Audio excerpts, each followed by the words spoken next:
नमस्कार दर्शक बंधु आपण को आम चैनल को स्वागत। आजिर कार्यक्रमटी समस्त सिंह राशि व्यक्ति विशेषों बहुत अधिक गुरुत्वपूर्ण रही कारण यही वीडियो रे आपणकर संपूर्ण फेब्रुआरी मासटी केमिति रहिबो कौन परिवर्तन आणिब आपणक जीवन रे ता सहित ग्रह मानकर गोचर एही मासरे आपणक पई केमिति रहिबो एवं केउं क्षेत्र रे अधिक परिवर्तन देखिबे एवं आपणकर राशि सिंह हेले मध्य आपणक नक्षत्र अनुଯାୟୀ शुभ प्रभाव पड़िबो ना अशुभ प्रभाव पड़िबो एवं सही अशुभत्व को दूर करिबा पई शुभाशुभ फल को वृद्धि करिबा पई कोन रहिछि प्रतिकार विस्तृत भाव रे एही वीडियो रे आलोचना करिबा। सेतिपई आपण आपणकर व्यस्त बहुल समय मध्यरु मात्र 10 मिनिट समय आपण निज पाई दियंतु एवं जानतु आपणकर एही फेब्रुआरी मासटी केमिति रहिबो। जदि आपण किछि शुभ कार्य करिबा पई जाउछंती किंबा किछिटा नूतन कार्य आरंभ करिबा पई जाउछंती किंबा किछि बड़ निष्पत्ति नेबा पई चाहुछंती तेबे एही वीडियोटी संपूर्ण देखि सारिबा परे आपण जदि किछि निष्पत्ति नियंती आपणक पई शुभदायक रहिबो। कारण एही फेब्रुआरी मासरे लागिबाकू जाउछि 3टी दोष जो दोष पाई आपणक जीवन में मध्य बड़ परिवर्तन आसीपारे। देखंतु फेब्रुआरी मास 4 तारिख दिन बुध आपणकर षष्ठ गृह बाहरी सप्तम गृह को गोचर करिवे एवं सेठारे पूर्वरु राहु विराजमान थिबारु सेठारे पापक्रति योग मध्य आपणकर बनाउछंती एवं 13 फेब्रुआरी रे सूर्य आपणकर सप्तम गृह को गोचर करिवे सेठारे ग्रहण योग बनाइबे एवं 23 तारिख रे मंगल आपणकर सप्तम गृह को गोचर करी राहु सहित विराजमान होई अंगारक दोष आपणकर बनाइबे। तेणुकरी एही मासरे 3टी दोष आपणक जीवन में जो लागिबो ताहा आपणकर बहुत गुड़िए क्षेत्र में अशुभ प्रभाव मध्य पकाई पारे। सेतिपई जेकोसी कार्य करने पूर्वरु आपण जानि रखिबा आवश्यकते केउ समयटी आपणक पई शुभदायक रहिबो। तेबे विलंब न करी आसंतु कार्यक्रमटी को आगक बढ़ाइबा।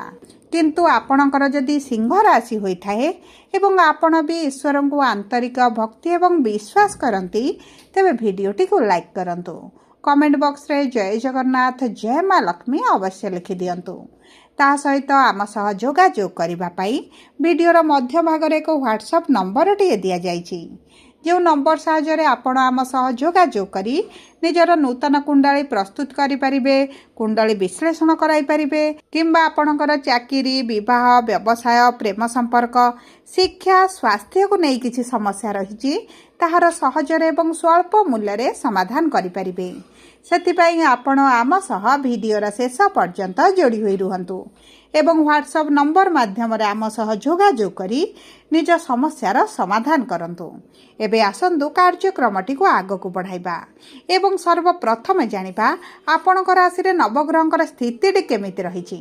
देखंतु आपणकर प्रथम गृह रे केतु षष्ठ गृह रे सूर्य शुक्र बुध एवं मंगल सप्तम गृह रे राहु अष्टम गृह रे शनि एकादश गृह रे देवगुरु बृहस्पति विराजमान करिसंती।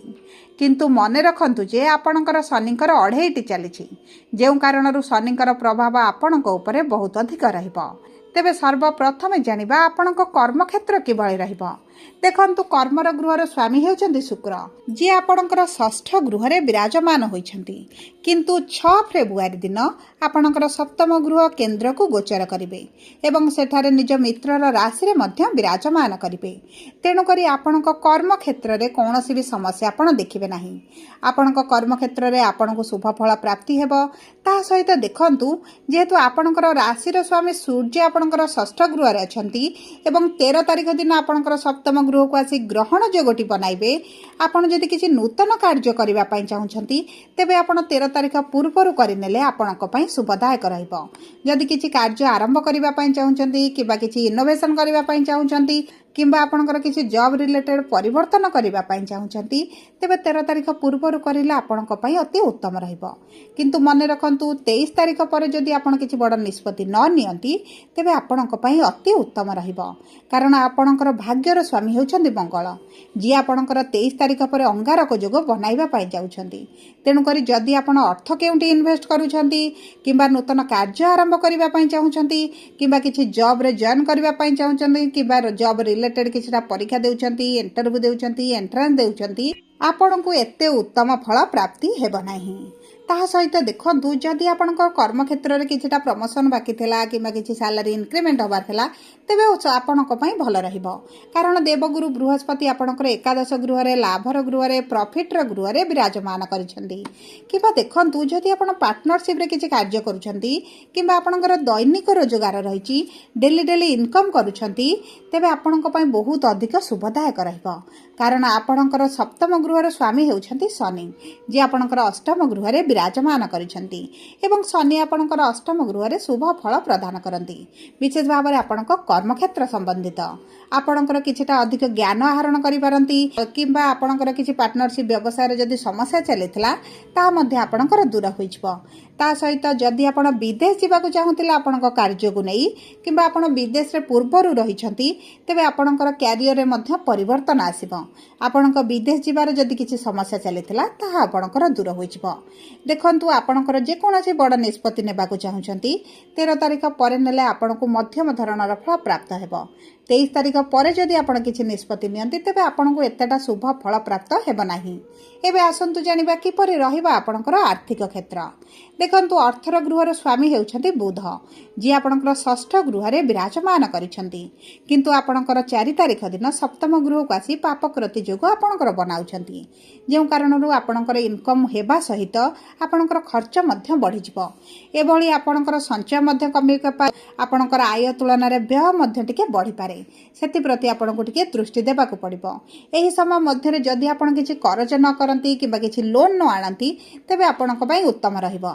नचेत आपणकर करजर भार मध्य बढ़ी चलिबो एवं आपण ताकू सुझिबा पई बा पैठ करिबा पई बहुत गुडे समस्यार सम्मुखीन मध्य होई पारंती। सेति पई आपणकर आर्थिक क्षेत्र को बहुत अधिक सावधानर सहित आपणको चलाइबाक पड़िबो। एबे आसंतु जानिबा किपरि रहिबा आपणकर शिक्षा, प्रेम संपर्क एवं संतानर जोग। देखंतु शिक्षा पई बहुत भल समय रहिछि। आपणकर जदि किछि परीक्षा रहिछि, इंटरव्यू रहिछि किबा आपणकर किछि एग्जाम देउछंती, क्लास प्रमोशन पई हेउ किबा जे कोनोसी शिक्षा संबंधित आपणको शुभ फल प्राप्ति हेबो। कारण गुरुंकर सप्तम दृष्टि आपणकर शिक्षार गृह उपरे रहिछि। तेणु करी आपणकर शिक्षा क्षेत्र रे उन्नति देखिबा सहित जदि आपण किछि बड़ निष्पत्ति मध्य नेबा पई चाहुचंती शिक्षा संबंधित तेबे आपणको सेति शुभ फल प्राप्ति हेबो एवं आपणको भविष्यतर मध्य आपणको बहुत अधिक शुभ फल प्रदान करिवो। आपणकर जश ख्याति मध्य वृद्धि घटिबो। जदि हमें देखिबा आपणको प्रेम संपर्क को तेबे आपणको प्रेम संपर्क को जदि आपण विवाह रे परिणत करिबा पई चाहुचंती तेबे अति उत्तम समय आपणको पई रहिछि। देखंतु एही समय मध्य रे आपणको प्रेम संपर्क रे जदि किछिटा समस्या रहितला तेबे सेही समस्या गुडीक मध्य आपणकर दूर होइछबो। उभयक मध्य प्रेम संपर्क वृद्धि पाई एवं उभयक मध्य जदि मनांतर मतांतर भली किछि परिस्थिति चलिथिला सेथिरे मध्य परिवर्तन आसीबो। किंतु मने रखिथांतु आपणकर लग्न रे बा आपणकर राशि रे केतु विराजमान करिसंती, जेउ कारणर आपणकर टिके असंतोष होई पारे, आपणकर टिके डिटाचमेंट बढ़ी पारे किंबा आपणक संपर्क रे किछि ना किछि त आपणकर समस्या मध्य देखि पारंती। सेति प्रति आपणको दृष्टि देबाक पड़िबो। आपणको वाणी को बहुत अधिक नियंत्रण करबाक पड़िबो। एबे आसंतु जानिबा किपरि रहिबा आपणकर विवाहर जोग एवं वैवाहिक संपर्क। देखंतु विवाहर जोग आपणकर बहुत भल रहिछि। जदि आपणको विवाह पूर्व समस्या आसुला तेबे आपणकर सही समस्या गुड़िक दूर हो कारण गुरुआंकर नवम दृष्टि आपणकर विवाहर गृह उपर रहुछि। शनि मध्य गुरुंक राशि विराजमान करिसंती एवं निज नक्षत्र रे रहिसंती। तेणु करी आपणको विवाह पई बहुत भल जोग बनुछि। किंतु वैवाहिक संपर्क रे आपण किछिटा समस्या देखि पारंती कारण विवाहर गृह रे राहु विराजमान करिसंती। ता सहित जेतेबेले 4टी ग्रह आपणकर सप्तम गृह रे प्रवेश करिवे एवं सेठारे 3टी दोष सृष्टि करेंगे। तेणुक वैवाहिक संपर्क में आप किसी ना कि समस्या देखिए। जदि उभयक मध्य पूर्वर किसी कोर्ट कचेरी केस चली तेबे एवं आप जदि छाड़पत्र आवेदन करते कि डिवोर्स चाहूले जेकोसी समस्या जदि आपंकर पेंडिंग होता ता मध्य आपंकर समाधान हो। एबे आसंतु देखिबा आपणकर स्वास्थ्य केमिति रहिबो।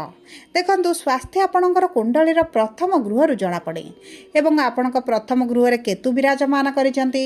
आपणकर राशि स्वामी षष्ठ गृह रे अछंती। सप्तम गृह को गोचर करिवे, राहुंक प्रभाव रे रहिबे। तेणु करी आपणकर मानसिक स्थिति को आपणको बहुत अधिक जगिबा पई पड़िबो। ଆପଣଙ୍କର ଅସ୍ଥିଗତ ସମସ୍ୟା ମଧ୍ୟ ଟିକେ ଦେଖାଦେଇପାରେ। କିନ୍ତୁ ଆପଣଙ୍କର ଖାଦ୍ୟ ପାନୀୟକୁ ବହୁତ ଅଧିକ ଧ୍ୟାନ ଦେବାକୁ ପଡ଼ିବ। ଆପଣଙ୍କର ଗ୍ୟାସ୍ ଡାଇଜେସନ୍ର ସମସ୍ୟା କିମ୍ବା ଆପଣଙ୍କର ପୁରୁଣା କିଛି ପେଟ ଜାତୀୟ ସମସ୍ୟା ମଧ୍ୟ ଆପଣଙ୍କର ପୁନର୍ବାର ବାହାରିପାରେ। ସେଥିପ୍ରତି ଆପଣଙ୍କୁ ଟିକେ ଦୃଷ୍ଟି ଦେବାକୁ ପଡ଼ିବ। ବିଶେଷ ଭାବରେ ଯଦି ଆପଣ କିଛି ଦୂରଯାତ୍ରା କରୁଛନ୍ତି କିମ୍ବା ଟ୍ରାଭେଲ୍ କରୁଛନ୍ତି, ତେବେ ଆପଣଙ୍କର ଖାଦ୍ୟ ପାନୀୟକୁ ବହୁତ ଅଧିକ ଜଗନ୍ତୁ। ନଚେତ୍ ଆପଣଙ୍କର ଫୁଡ୍ ପଏଜନିଂ ଭଳି ମଧ୍ୟ କିଛିଟା ସମସ୍ୟା ଦେଖାଦେଇପାରେ। ସବୁ ପରେ ଅଶୁଭତ୍ୱକୁ ଦୂର କରିବା ପାଇଁ, ଶୁଭାଶୁଭ ଫଳକୁ ବୃଦ୍ଧି କରିବା ପାଇଁ ଆପଣ ପ୍ରତିଦିନ ସୂର୍ଯ୍ୟଙ୍କୁ ପ୍ରାତଃ ସମୟରେ ଜଳ ଅର୍ପଣ କରନ୍ତୁ।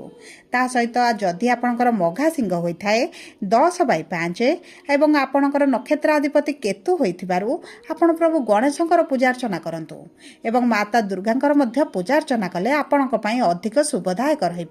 ଏବଂ ଆପଣ ପ୍ରତି ସୋମବାର ଦିନ ମହାଦେବଙ୍କ ମନ୍ଦିର ଦର୍ଶନ କରିବା ସହିତ ଡାହାଣ ପାଖରେ ଥିବା ଗଣେଶ ଭଗବାନଙ୍କୁ ମଧ୍ୟ ଲଡ଼ୁ ଦୁବଘାସ ମଧ୍ୟ ଅର୍ପଣ କରନ୍ତୁ। ଆପଣଙ୍କ ପାଇଁ ଶୁଭଦାୟକ ରହିବ। ଯଦି ଆପଣଙ୍କର ପୂର୍ବ ଫାଲ୍ଗୁନୀ ସିଂହ ରାଶି ହୋଇଥାଏ 11/5 ଏବଂ ଆପଣଙ୍କର ନକ୍ଷତ୍ରାଧିପତି ଶୁକ୍ର ହୋଇଥିବାରୁ ଆପଣ ଚେଷ୍ଟା କରନ୍ତୁ ଗାଈଙ୍କୁ କିଛିଟା ଖାଦ୍ୟ ଦେବା ପାଇଁ କିମ୍ବା କିଛି ଗରିବ ଲୋକଙ୍କୁ କିଛିଟା ଡୋନେଟ୍ କରିବା ପାଇଁ।